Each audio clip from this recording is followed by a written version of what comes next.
గుడి దగ్గర పైన మహారాష్ట్ర వాళ్ళు అద్దెకొచ్చారు.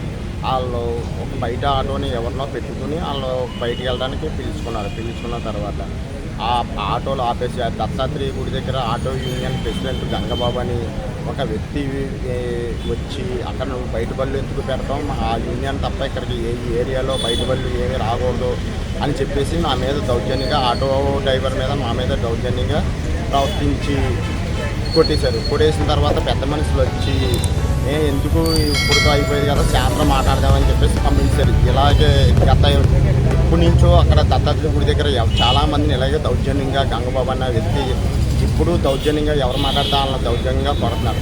ఇంటికని చెప్పేసి పెద్ద మనుషులతో మాట్లాడదామని చెప్పేసి వెళ్ళిపోయిన తర్వాత నేను బండి తీసుకుని బయటికి వెళ్ళిపోతుంటే మళ్ళీ దత్తాత్రేయ గుడి దగ్గర ఆటో యూనియన్ ప్రెసిడెంట్ గంగబాబు వాళ్ళ అనుచరులతో కలిపి నన్ను దౌర్జన్యంగా దత్తాత్రేయ గుడి దగ్గర కొట్టేశారు.